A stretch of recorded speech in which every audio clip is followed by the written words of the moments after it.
built them a soccer stadium for free. Mm-hmm.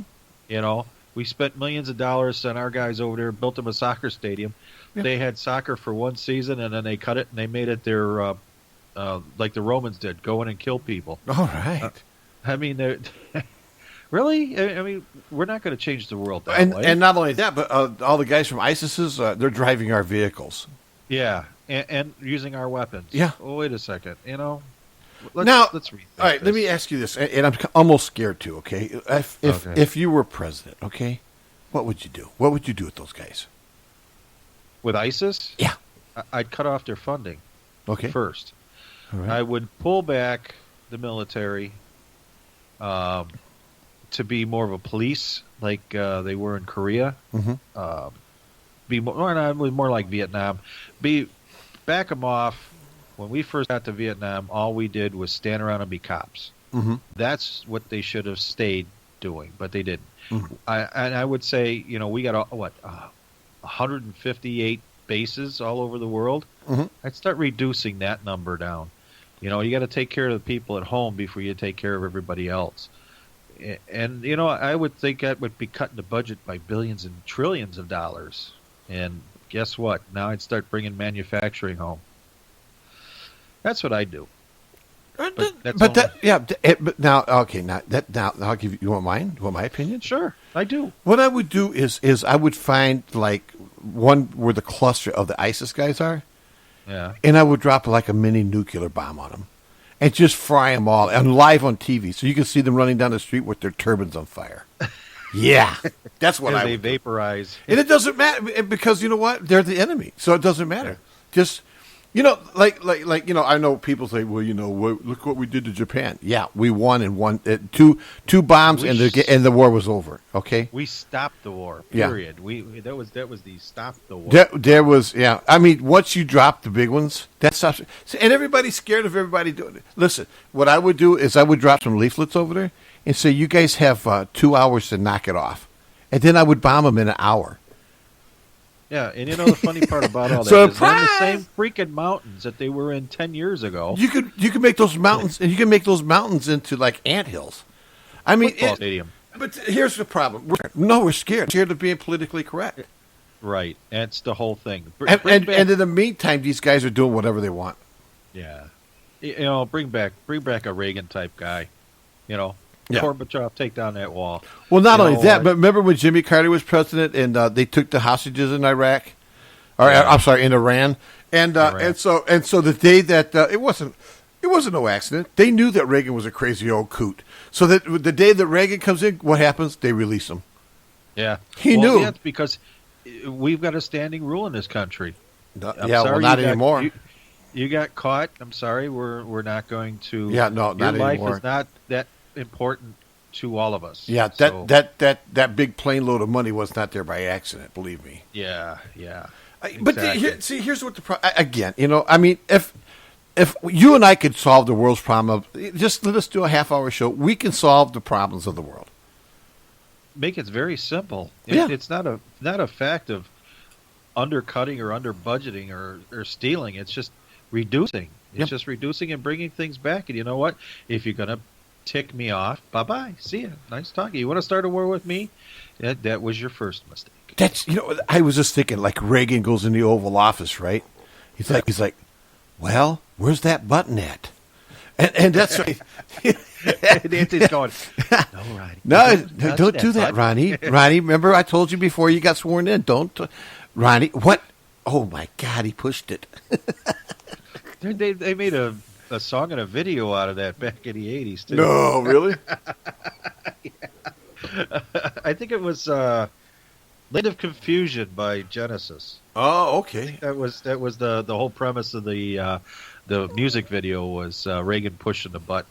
But that's, I mean, but see what happens is when your enemies fear you, you have less problems with them. Now, like right now, they're not scared of us at all. No. They're not. But I think if Trump gets in there, because Trump's a little schizo, they might back off, man.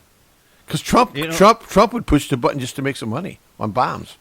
If Trump is smart, he goes in there and he stomps around like Teddy Roosevelt did, Mhm. and he looks at him like Reagan did, and he talks to him like the Duke. Yeah, there you go. There you go. Well, Pilgrims, it's going to be a bad day for you tomorrow. You know, Well, I would just Pilgrim. love nothing more than because I know they got like they're like doing these bombings, right? Right. But just think, like the Angola Gay, it was one bombing run. Exactly. I mean, I'd be like driving over, and then not only that, but I think what it is, they don't want us to blow up the oil. I think because if you do that, you're going to mess up everything as far as oil goes. They are so past that. There are YouTube videos on using water instead of oil Really? to power engines. Yes. Wow. They are so past that. There was a guy I was thumbing through the CNN thing this morning, and they have an air thing. This guy was actually riding it above the water, chasing a jet ski around the lake, and he was like 25, 30 feet in the air, just floating around, running around, chasing this guy. And I was like, wow, Technology, And man. It is. We going too fast. You know what I did though? I upgraded the technology in my van the other day. Yeah. Yep. What'd you do? I put 2 fishing rods and some tackle in there. Got it always Right. ready. 911, man. You never know. Exactly. I only went fishing just a little bit this year. So I'm like, you know what? I go a lot of times. I'm going over rivers or going around lakes and stuff like that. I'm like, you know what? I just pull over. That's it. Oh, you know what? I got to get. Man, I got to get one of those. I got one on the deck out here, a folding chair. There you go. Yep, that's all I Keep need. that. That I already got the cooler. I got 2 in the back of my truck. There you go. Oh, really? So you're always ready to grab the. How's the fishing out there? You been fishing lately? I went out last week. I got one, but I learned something last week after all these years. Really? We were having a tough time in the beginning. It was Richard and I, Mm-hmm. and I said, you know what? I'm getting tired of this. Let's catch some bluegill. So Okay. put on some little baits and was catching the bluegill. We probably caught about 40 of them. Wow. Excuse me. And so we get over this one spot, and I hooked into a big bluegill, which is really shocking for Round Lake. Right. But since they've been putting in the northern, it's kind of knocking down the bluegill populations. Oh yeah, they love those for breakfast.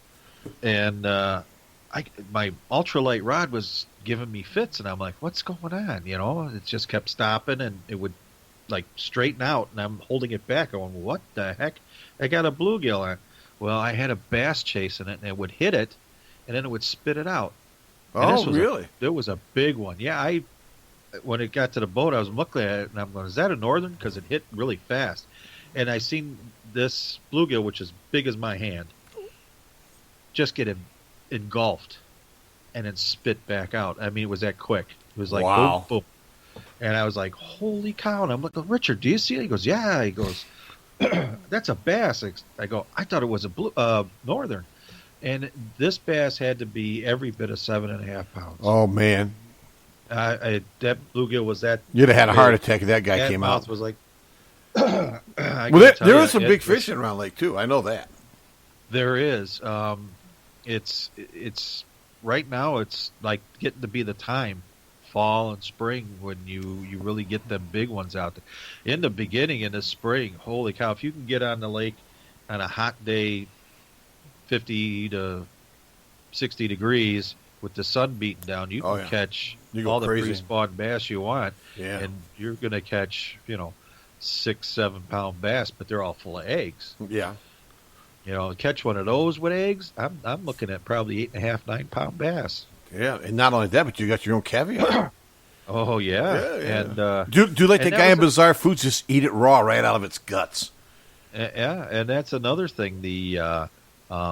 When I was I joined Lakes Management again for Round Lake, and they were talking about fish being donated to Round Lake, and spawn and whatever. So they're going to order bass. And I said, well, I really don't think that we need largemouth, because there's a healthy population of largemouth out there. We followed 5 different schools of fish, little minnows, and they were all largemouth bass. Oh, really? So, yeah, and I took pictures of it so I could show the guys when I go to the meeting. So I suggested they put in smallmouth. Yeah. That'll thin the bluegill herd a little bit more, and then some crappie. Yeah. Because there is Big old crappie. Oh, yeah. Oh, that would be nice. Those are good eating too. I got some nephews through marriage that from the Fox Lake area, and they know all the spots up there on the chain to grab these big bass. They do the tournaments, and they make money on it too. Oh yeah, that's a healthy tournament thing going on there. My neighbors used to be part of that, and they get such a kick out of them. You could tell when they had a bad tournament. They always showed up with 60, 70 stripers. Yeah, what's with that? They go, oh, we had a tough time. We couldn't get anything, so we decided we hooked a striper. We found a school of them, so we brought them home. Wow. So I'd get out my electric knife and go over and help them clean them. It's time. Also, too, how did you do with the weather yesterday down there? You know, I posted some pictures on Facebook. The front, I was sitting there at the front listening to you guys, and I was taking pictures of it, and then I had to go in the building. But it got really dark and really ugly really quick. Yeah. We got dumped on out here pretty good. Yeah, it was still water floating around on the blacktop last night when I left work. So that was at 5:30. Yeah. Hey, how you doing, Marty? By the way, hey, idiot boy, you forgot to put me on with the weather today. That's okay. And you're going to pay me anyhow because I filed the grievance. So shut up. Oh, I think you should do the weather right now. I know. Oh, yeah, it's going to be nice. Okay. It's beautiful. Yeah. Hey, Guido, got to put the word in. Nice weekend for camping. Yeah. Yeah. And I took care of your other problems. Do I tell him about the thunderstorms? No, I don't. It's okay. Thunderstorms are okay. Oh, by the way, we changed our mind. We don't want to get rid of Left Eye George. Bring him back. Oh. Uh-oh. Okay. Too late? No, not too late. Okay. Is he still in the trunk? Did you leave water this time? The last guy, he looked like a dried out tuna when you got done. You gotta water him up before you throw him in the water. They go down quicker. They get so thirsty they just go. Yeah, no, you look like a guppy. Yeah. I'll have him back to you by this afternoon. Okay. Yeah. Okay. All right. We could chip off the concrete. Don't worry. Just bring him over and stand him on the back porch. We'll take care of him a little later. Well, he kind of made one. He looks like a statue. Maybe one of the guys a little angry, so I threw him in a pit. Okay. Right? Yeah. He's barbecue pit. Ants. Barbecue pit. No, threw him in there with the ants and the snakes and the frogs and all that stuff. Yeah, it takes time, but they usually go away eventually. Yeah. They eat well. It's don't you think it's interesting that you take care of all those things for Guido and you're on the Lakes Management Commission? Really? Well, yeah, really. I know. Yeah. Hey, by the way, we were following these little schools of fish, and all of a sudden we saw Lefty One Eye down there waving. He still had a stogie in his mouth, and he had a bass in his eyeball. Oh man, I got to get out of here, man. So you're off today, right? I'm off today and tomorrow. Wow. But tomorrow I'm gonna be at the hospital with my wife. Sure. Something quick. Something quick. Yeah, it's just going to be one of those things that's going to take time, but it's going to be in and out, basically. All right. Tell her little buddy's thinking about her. I will definitely do that. Well, what do you think, buddy? What do you think? You want to light this candle? No, I'm not like you, man. I got to work today. That's what happens when you work for a company for over 15 years. You get to take a day off now. Yeah, not me. All right, well, go ahead and sign us on. Now we got 45 minutes in. That's pretty good. Yeah. Well, I don't know what you're going to do tomorrow unless you'll. I have no idea, man. I have no idea. Tune in. Well, that's all I can tell you. You know what? If she goes in early enough, maybe I'll run out to the truck and start texting on the show. Okay, that'll work.